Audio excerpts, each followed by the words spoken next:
Hello and welcome to Insight. I'm Natasha Jhabhaskar. RBI Governor Raghuram Rajan has given thumbs up to the budget 2015 and has cut repo rate by 25 basis points to 7.5%. Will banks oblige with a rate cut? Will the banks pass on the benefit of the rate cut to consumers? Encouraged by softening inflation and fiscal consolidation roadmap by the government, this is the second such surprise rate cut outside regular policy review in less than 2 months. It will thus make home, auto and corporate loans cheaper. However, cash reserve ratio has been left unchanged at 4%.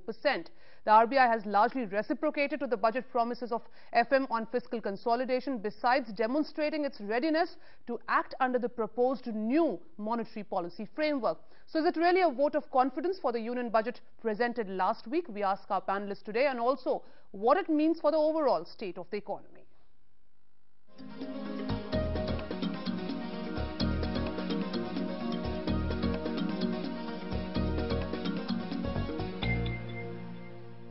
And joining me on the program today, very esteemed guest with me, Professor at National Institute of Public Finance and Policy, Professor N.R. Bhanumurthy. Thank you very much, Professor Murthy, for joining us in this program. Also with me, Visiting Fellow at Research and Information Systems, Dr. N. Chandra Mohan. Thank you very much, Dr. Mohan, for joining us here. With me, Senior Business Journalist Shivaji Sarkar. Thank you very much, Mr. Sarkar, for joining us here. And Senior Economist Kamal Nayan Kabra. Thank you very much, Mr. Kabra, for joining us here. I'll start the discussion with you, Professor Murthy. Is this really a vote of confidence for Union Budget 2015, the way it is in fact a very surprise rate cut from the RBI? Well, I think one can, explain that way. But my reading of this cut, the surprise cut by the central bank, after knowing Dr. Rajan's, governorship for almost 1.5 years, I think more than the domestic policies, seems maybe some external factor seems to have made him to do this surprise cut yesterday. If you see the emerging market economies as well as the industrialized countries within the European Union, the deflationary situation has brought them to reduce interest rates substantially. European nations are actually having a negative nominal interest rates at the moment. China has reduced the interest rate yesterday. So if you look at some of the points that But let's not forget what he actually said in the last rate cut during January. He said that the next rate cut will largely depend on the fiscal consolidation roadmap of the government. So is he actually reciprocating to what is actually done by the finance minister, or you think that it's largely the external factors like lower crude oil prices and also the other external factors as you're mentioning about other countries? We are going to come to this budget discussions a little later, but because I really don't see that kind of impression given by the union budget in that sense, like the postponement of the fiscal consolidation roadmap from 3.9, I mean from 2016-17 to 17, from 2 years to 3 years. 2 years. I don't think that goes well for the monetary policy.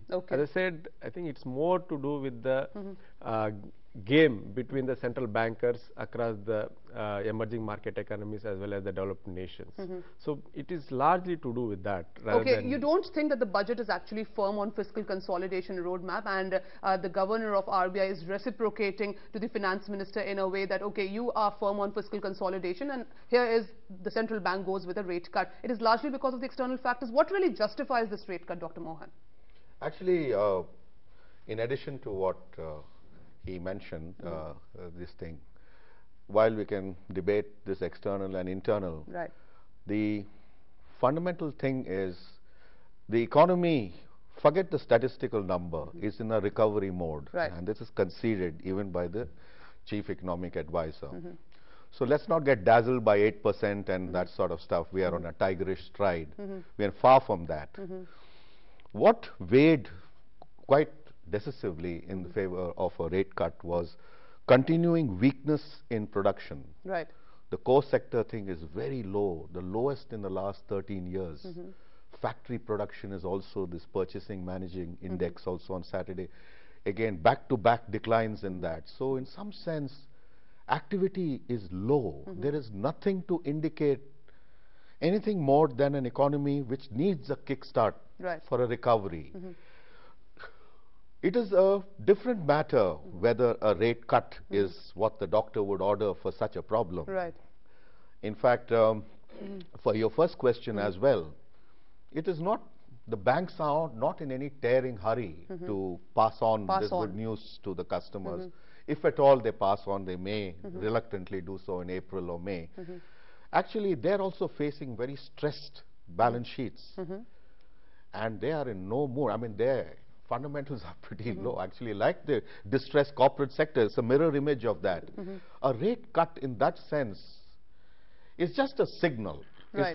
It's just a signal, you know, we're lowering the cost of capital. A good signal or a bad signal? Because let's not forget, on one side, you're optically trying to, you know, push the fiscal deficit target by a year. And on the other side, you know, the RBI goes ahead and does a rate cut. How do you justify this? See, the rate cut gives a positive signal by saying, on theory, that it lowers the cost of capital, so it should boost investment. Actually, the weakness of the Indian economy is investment. Investment has completely collapsed, even in the latest numbers. So reviving these stalled projects, they are just reviving very slowly.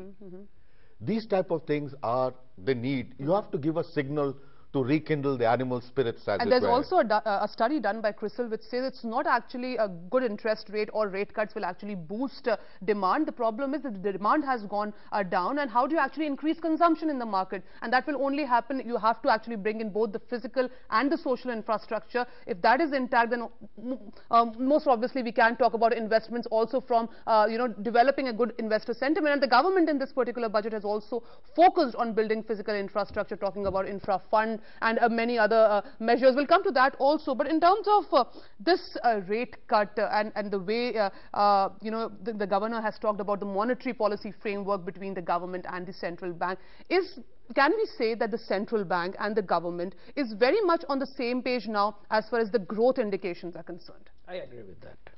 They are almost on the same page. At least they agree on the basic issues, that whatever the government is saying and whatever the RBI is saying, they are not much different. And what Dr. Mohan was saying, actually, I think there is a point in that government wants lots of investment to come up, because industry is sitting on its reserves, it's not investing that. Even public sector undertakings, they are also not investing their own money. So it has to come only from the financial or the banking sector. And if the cost of lending remains high, then nobody is trying to invest or borrow money. So that is one aspect I think the RBI is trying to address. And whether it will do so or not, that's another aspect, because as you have heard, that of course worldwide there is kind of a deflation. But will the banks really oblige the consumers? Well, during the last cut that on January 15, it didn't really happen. Mr. Rajan had done, nobody has passed on that benefit. Now whether they will do it or not, nobody has so far committed, not even State Bank of India. They say we are going through the issues, we are seeing it, and if possible then we will pass on to it. You see, there is one aspect to another, to the banks. You also have to see, banks' balance sheets are not at all in a happy state. They have almost lost 250 lakh crore that they had lent to large lenders. That has not come back to them. So they have a problem of managing the finances. Their reserves are almost lost. And government also has to refinance them, reinvest in them as per Basel III provisions. So now, unless and until government does it, and the other aspect also is, banks are now also circumspect on the fact that how much risk they can really take on. They can lend it, and if they don't get it back again, so what would happen? So banks are really suffering with the case of bad loans than non-performing assets. There are challenges also, and how far this rate cut, you know, even if the RBI goes ahead with another rate cut in April, which many are now expecting, you know, the conditions, okay, Dr. Mohan doesn't agree with that, we'll come to that issue also, but in terms of, is this really a vote of confidence for the Union Budget 2015, and can we say that both the Finance Minister and the RBI Governor are very much on the same page? Now, this is what the Chief Economic Advisor has said. At least one thing is clear, that there is a good rapport, and the kind of talk that we used to have, that the two are not on the same page. That is, but whether it really works that way is not a question of intentions and the kind of a rapprochement or coming on the same page. Effectively, when the earlier rate cuts and the demand and pressures were there, RBI's position used to be vis-a-vis inflation. Now here, what they have agreed to, a common framework, is not something which has been translated into reality, particularly in the sense that the 6% inflation acceptance from the RBI and from the government's point of view. So the government's point of view, there is a question mark that if they have to look at the consumer and the consumer assistance. We have a situation in our country that prices continually keep going up. Right. That is, the index numbers keep going. Is the rate which they are both at. Now, is the consumer and the market prepared to absorb that and say that there will be buoyant demand? Because this cost cuts, etc., are purely supply side management. Right. What happens to the demand side? The stalled projects, the stressed right, so the suggestions made in the budget, in terms of structural reforms, also not doing away with the subsidies completely, but checking leakages in subsidies. I think, the question would not come to subsidies, etc., because the kind of industries that we have, they are consumer goods industries, fast-moving consumer goods, right, and but so on. the sort of so fiscal the organized discipline, corporate sector, right? But Professor Kabra, the sort of fiscal discipline which the government is talking about, when it says we'll check leakages, we'll plug leakages in the subsidy system, we are focusing more on the JAM trinity, that doesn't gel with this question of interest rate cut, and this is a measure. Let's first get one thing clear. Corporate sector only, right? The working capital requirements of capital, working capital comes from the banks. Right. And if the banks pass on the benefits, then the question is that the FDI, foreign investments that is coming in various forms and so on, still that is not going to meet the working capital needs. And if I don't know how far it's correct, but if it is true that the balance sheets are really stressed of the companies, companies, what they show on the face of it, in the real situation, particularly when they are putting money outside, when there another arm of the same companies, etc., is going to the capital market. Got your point, Professor Kabra. Dr. Mohan, the corporates and India Inc. is happy with the decision of the governor on rate cut, but will the consumers be happy? Because this only one segment of the India Inc. would be uncocking the bubbly, as it were. There are quite a lot of them who have so much stress that their earnings cannot even match their interest payments. Right. The interest coverage ratio for 30% of the highest top-end people, in some has deteriorated. It is less than unity. And in that situation, they are the people rooting for a rate cut. Actually, the ones who really want the rate cut and who really can benefit from the rate cut don't have a voice in the system. The SMEs. The SMEs. That's the heart of the industrial slowdown, and nobody raises any thing from them. The chambers only talk about the big guys. The big fellows, on the other hand, so they're relieved that there's some pressure off their throats. In some sense, it loosens. Right, but this budget also talks about slew of measures for SMEs, startups, and sort of funding. They will funding. Funding. In terms of funding, yes, Professor Bhanuwood. I think the whole issue of the interest rate investment relationship, I think we need to really look at it. Right. I mean, I'm sure you'll remember I've been talking about this for almost 2 years. The interest rate channel of monetary transmission mechanism in India is the weakest. I mean, if you look at the history, the peak investment rate happened when we had a peak interest rates. Okay. So I think the interest rates alone is not a major factor for revival of investments and the growth. If you ask any industry at the moment, what is hampering them is the demand. Right.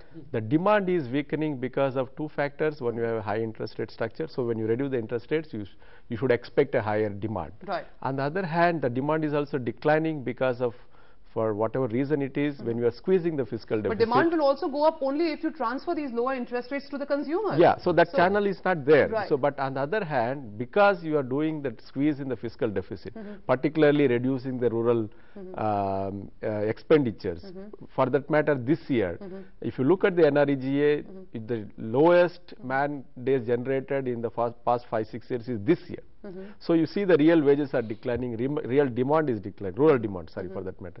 So all these things are actually leading to low demand situation in the industrial sector. That's one of the reasons you are not seeing the revival. Okay, so you're saying even if there is a rate cut, this will not necessarily actually boost investment in the market, because there is not much demand. And this is what the CRISIL report is saying. This is what even the CRISIL report has said. But now, in fact, there are many who are assuming that there will be another, hopefully, another rate cut in April in the next policy review. That is something which we have to wait and watch. But on the other side of this break, we'll try and understand what are the major issues in the Union Budget 2015 and how far the budget answers the questions on fiscal consolidation. Stay tuned. Welcome back. You're watching Insight. In today's edition, we're trying to understand the real state of the economy and also the important challenges which the economy is facing at this stage. The government has presented its first full-fledged budget. Is this really a reformist budget? And is it firm on fiscal consolidation roadmap?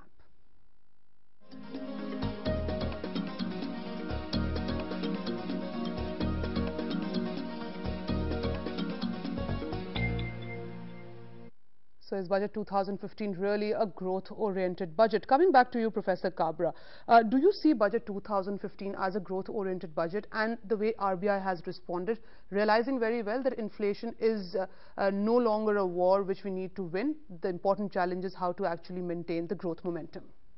I think on the first issue, I would say that while the stated intention and perhaps and also ideological commitment is to growth. Right. You look at the example economic survey, the opening sentence and so on, the way they have quoted some people who think that the growth matters and the kind of things. But if you look at the long-term track record of growth and what it has done to the Indian economy, example, I did a very quick exercise which showed that in current income, current prices GDP has gone up by almost 1,000 times, and if you get it at constant prices, it is about around 25 times, which means what we have been having has been highly inflationary growth, about 50 times increase. That means the real value of rupee today compared to the initial point is about 2 paise.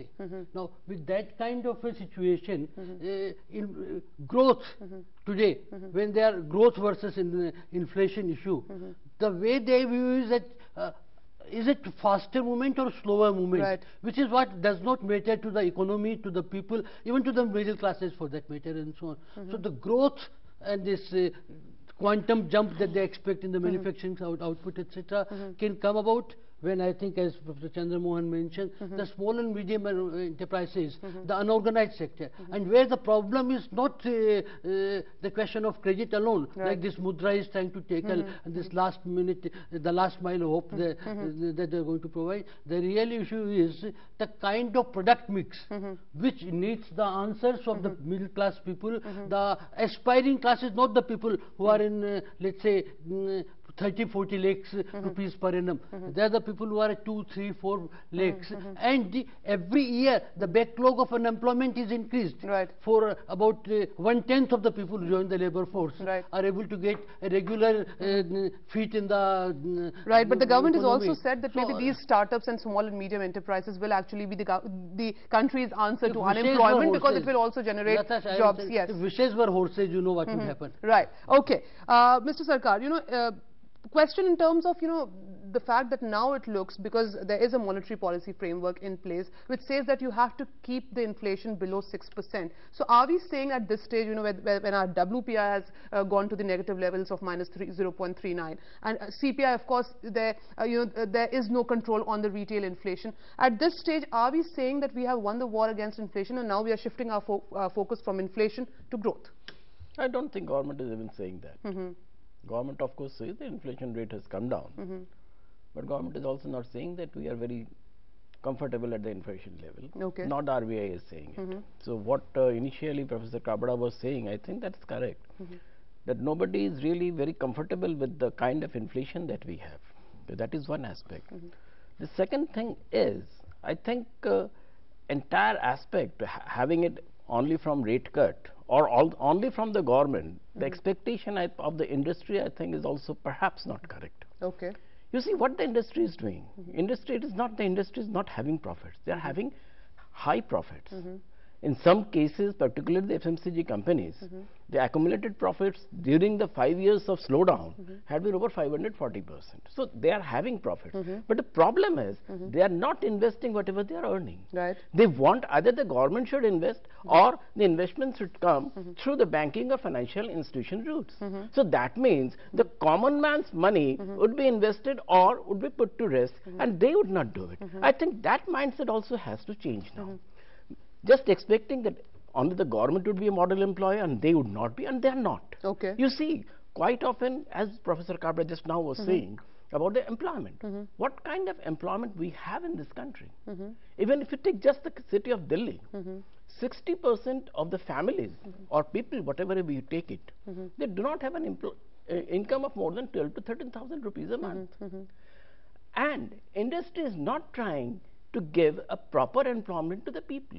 During the last 1 year, even the high earning IT companies or all other companies, they have relieved large number of their employees, over 30 to 40,000. Right, but employability also is a big challenge. It's not a function of employment. They are already employed. They have either been sacked or their salaries have been reduced. Right. So industry also has to take a call on the government. If the government can be a good employer and a model employer, why can't they? This is another aspect. Okay, Dr. Mohan, you know, what is your forecast in terms of growth and inflation? You know, and where are we really headed? You know, if we look at the current monetary policy framework, when the government says keep it down 6%, are we saying that we have won the war against inflation? No. To answer your earlier what you wanted to ask about the April this thing, like he advanced the first rate cut, which was much earlier than expected. This time also he has advanced this rate cut. So in some sense, in April, there won't be another rate cut. Twice he has advanced it, just to create that space for this type of policies, you know, accommodative policies. Deep down, he is an inflation hawk. This monetary policy committee does only strengthens his hands there. Right. He does not believe this 5% rate of consumer price inflation is not sustainable. It's going to come back. See, look at the geopolitics of oil. Tomorrow it can spike back up to $100 a barrel again if the West Asia region starts turning unstable. So in some sense, there is no assurance that this crash in global crude prices, which gave this government a bonanza to enable to cut petroleum subsidies, that is going to last. Right. So for all these various reasons, 5.5 plus by the end of this year is the likely possibility, which means if he is comfortable with a 1.5 to 2% spread over that, it may come at the year end 7 to 7.25% is the sort of interest rates we are looking at. This is no magic wand for the sort of fundamental so you're saying it's important to be cautious and not to be over optimistic at this stage that inflation, you know, that we have slain the inflation dragon. Okay, and no, but also said so yesterday. He is very cautious on this aspect. He has already said that he is not very hopeful that inflation would really come down. He's a hawk, basically. Right, but he's also responded. In commodity market, there's untimely rain and the havoc that is already played with Rabi. Already in the futures, you know, the transactions, it would be absolutely foolish for anyone to go in for low price delivery. Okay, Professor Murthy, where are you seeing retail inflation and the sort of impact which the consumers will face in the coming months in terms of, you know, we're talking about rate cut. Many people who are watching this program will think that we are focusing more on the theory aspect, but in terms of practical terms, you know, how it's going to have an impact on the consumers? No, I think as Dr. Mohan has already rightly very cleanly pointed out, the target is going to be the real interest rates of 1.5 to 2%. So any increase in the inflation, you are going to see the nominal rates are also going up. But for the next 1 year, assuming that that's a big assumption, assuming that the international oil price would not go more than $75 to $80, you should expect the RBI to hold the inflation rate below 6% by the end of next year.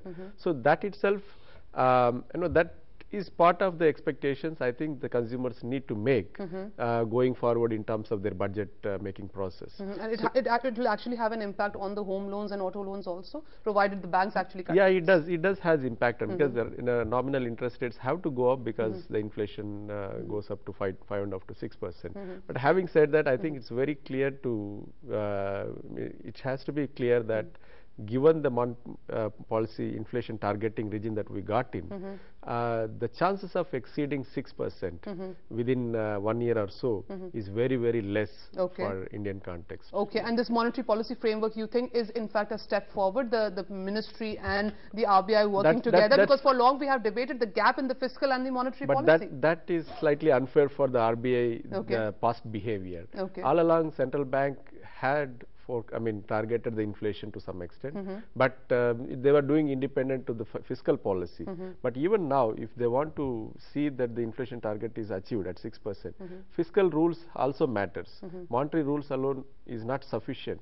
There should be coordination between the fiscal and the monetary policy. And greater accommodation. Yes, Professor Kabra. No, I was only mentioning a small point that if we are talk of the rate of growth, the rate of growth by the new methodology, whatever its plus points, it has some very significant weaknesses as well, and they will be revealed, and particularly for intertemporal comparisons over time. If you continue to take the same rate and the same method earlier and so on, and continue this new method which has an upward bias, particularly the coverage has increased, the method of calculation from value added to market price, etc. They give an upward push. So the real effect of these things, are you going to revise the just recently revised the price index and the wholesale price index,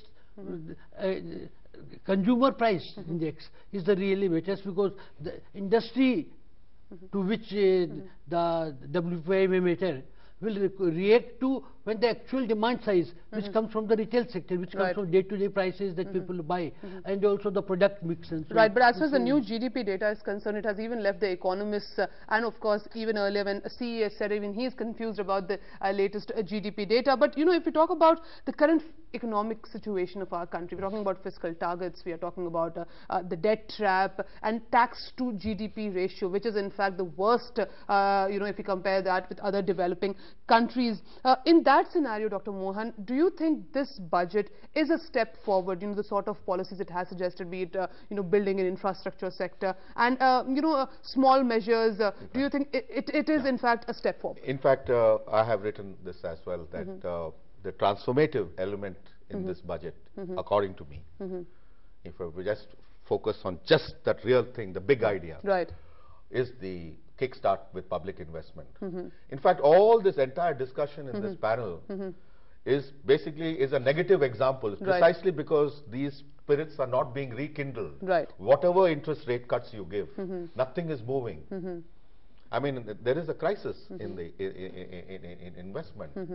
In that sense, public investment to come in with an infrastructure boost, take the rail budget as well together, is a vision. And the focus will be on railways and roads. Yes, with a multiplier of 5. So 1 rupee, you get a bang of 5 in terms of output. If that works, the resources are found for that, they will definitely add an impetus to growth. But right now, it is good, realistic to think of us as just a recovering economy. We aren't there as yet. This is not, you need this kickstart for a 5% growing economy. So in fact, the figures suggest of 8% growth rate. This is what even is mentioned in the budget document. But the Big Bang reforms, game changer budget, we were calling it a budget which will actually be the most transformative after 1991. Is it really a game changer budget in the way that the sort of suggestions and ideas which are mentioned in this particular budget? Can I just add to what Dr. Mohan has said? I think this is again, I've been talking about the crux of the fiscal consolidation, expansionary fiscal consolidation, was the expenditure switching. I think we have written on this so much for the past 2-3 years, and we have been saying that if at all you want to revive the growth in this country, you need to increase the capital expenditure of the public sector. This is what they tried to do. I think Economic Survey very clearly discussed this point, this expenditure switching strategy. But unfortunate part is that if you look at the actual expenditures or the budgeted expenditures on the public capital expenditure, for 15-16 is just 1.1% of GDP compared to 1.2% in 14-15. Right. In levels you may be seeing there is an increase in terms of the allocation, but as a ratio to GDP, it is less than the current year. But that is the committed expenditure. The rest of the expenditures might come depending on the disinvestment targets. Coming to the big bang thing, I mean, if you look at even the economic survey, they said we are not going for any big bang reforms. I mean, that is something the budget has actually taken lead from. Right, the economic survey talks about incremental reforms, yes. But we also know the budget talks about quantum jump. But the best jump. part of the current budget, I think in my view, is it concentrates more on the processes. Right. I think if you look at it is a vision document. Yes, it is a medium-term fiscal policy, not really limited to the annual expenditure and income accounts. Okay. But it talks more about the process over a period of 5 to 6 years. Okay, Mr. Sarkar, it focuses more on the process and not just as on expenditures, revenues, not just on the figures on accounts, but largely what the agenda, the larger agenda of the government will be in the next 4 years, the economic vision of the government. Yeah, absolutely, that is right.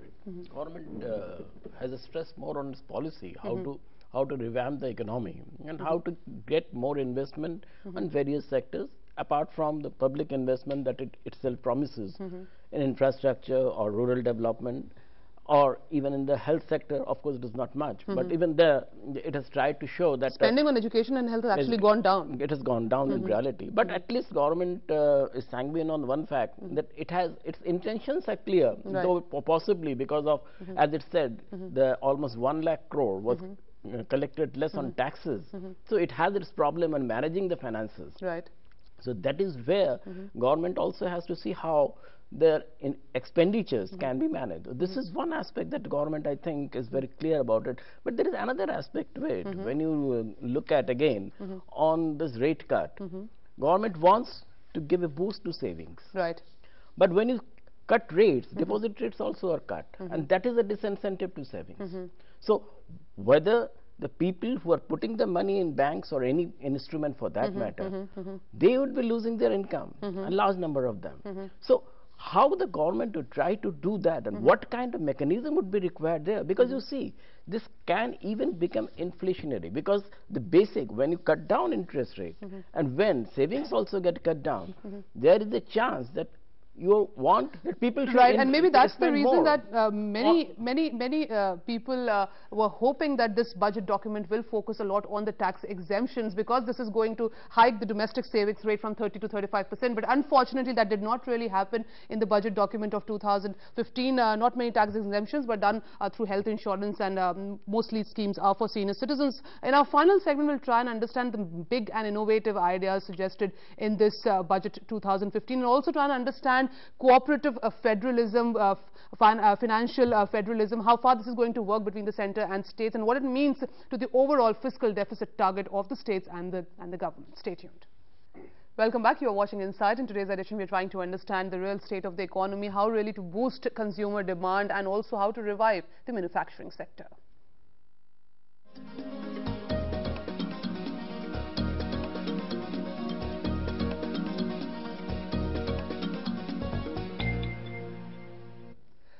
So in our final segment, what's the road ahead and how to boost consumer demand? Let's talk about manufacturing. Now, manufacturing is 13% of GDP. If we go by the new method, it is 18%, and it has a lot of potential to growth. If we compare this with other countries, 33% of GDP in China, 30% in Thailand. In fact, the other East Asian economies are doing much better than us. Do you think Skill India and programs like Make in India can really revive the manufacturing sector? Yeah, I think the whole reason why we have to concentrate on manufacturing is that we want employment as well, not just growth. I think that's part of the inclusive growth strategy. Right. So given that the Prime Minister also made a big push in terms of Make in India, I guess some of the policies in the budget also reflected to some extent on that Make in India, and I think we also discussed in the past, skills are one of the reasons why there is a shift in share from the manufacturing to the service sector. So focusing more on the skill, I think relevant skills for Indian manufacturing is very, very important for us. Right, so manufacturing revival, that's very important, but also how to boost consumer demand at this stage. And do you think there are innovative ideas in this budget which can actually help in boosting consumer demand? Of course, there are important areas like the manufacturing sector where the government is talking about Skill India, Make in India. We have a strong demographic advantage on our side, but this dividend can also be a disaster if we don't use it. So there has to be certainly a clear-cut roadmap from the government and also at this stage. The roadmap that you are looking at is little clearer on the East Asian development model. So if you take the rail budget also as a vision of that, these bullet trains, Diamond Quadrilateral, this infrastructure-led push, modern ports and things like that, improving logistics, right. This type of thing. There seems to be even the gelling with the Make in India type of efforts, this thing. So it has, there is some, there is clarity and it's increasingly becoming clear that this is a strategy in place. For consumption, I mean, you cannot have too many balls in the air. Right. They know for certain, and I can say it without any trace of cynicism, once you implement the 7th Pay Commission awards, you'll get your boost in consumption that you need. Right. So, if this is the way, this is what it has done, this is what saved the Indian economy in the aftermath of the 2008-2009 crisis, because when these people paid the arrears, there was a boost. There was a boost to consumption. So that sort of stuff they're mentally prepared for. Okay. So in a sense that it will come. And that when that comes, you will get your boost to consumption, but also, as rightly pointed out, focus has to be on important sectors like the manufacturing sector. But in terms of the fiscal deficit target and then state to GDP, you know, if you look at the deficit as a percentage of GDP is way lower in states than in the center. Do you think that now when the government has decided to give 62% of the money from its tax pool to the states, a step towards fiscal federalism, is actually going to give a lot of fiscal space to the states and we will see the fiscal deficit going down? Most definitely, because the states have been behaving much more responsibly in this regard, in the sense that so as far as, you know, any FRBM type of this thing, the states will definitely, they are not the profligate elements in this thing. And now with more resources, they may have more flexibility in doing the things they would ideally like to do, which is tailored to their circumstances. It is not a recipe for a runaway combined FD, fiscal deficit. Right. I think the thing, if you just focus on the center, the reason why they're going slow on this glide path is precisely because we are a recovering economy and you need more push aggregate demand push, you know, towards this thing. Right. So that's the reason why it is, not because of any other reason. Okay, Mr. Sarkar, core ideas, you know, overall, what is your assessment? What is high on priority for the government at this stage? We know there is a big push to the infrastructure sector that is very, very visible even in this budget. But apart from this core areas, and then again a center-state fiscal federalism model, cooperative federalism model. You see, this cooperative federalism model, that's a good one. Because activities happen not at the center, it happens at the states. Earlier, it was everything was being controlled by states, the center. Now the states have been given lots of leeway to do as they want. And now that is very important. But here, center is virtually coming up as a man who is guiding the entire state forces. Okay. Now here, the center should have given a little more push to agriculture. You see, agriculture is often criticized for generating a very low GDP, like 14% or so. But the issue is, almost 75 crore people, or 54 to 58% people subsist on that. Unless and until you really try to boost agriculture and agriculture-related all activities, the demand that you want to generate for manufacturing, it would not come. But this is also mentioned in the budget document where the minister clearly stated low agriculture income is one of the major challenges that the Indian economy is facing. But what you are trying now is to actually bring in those people to a different sector, focusing more on SMEs. You can't do that. Okay. You see, 75 crore people, industry doesn't employ that high number of people. They depend, more they invest on, they bring large machines and they employ less and less.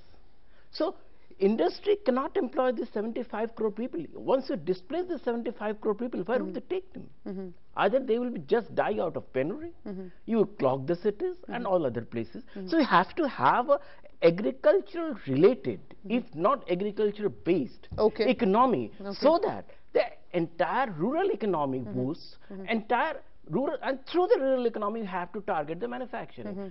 You see, middle class today is also under terrible stress also. So you can't expect only the middle class to generate or give a push to the economy. Okay, you're saying we're not talking about agricultural driven economy, but you must give good priority, high priority even to the agriculture sector, which is actually giving just 14% share of GDP, but investment is rather very low, lower than 4%. Yes, Professor Kabra, can we really do that, or the focus should be that how to address the bigger concern of lowering agricultural incomes? Actually, you know, we are talking of higher growth, then is also the transformational budget.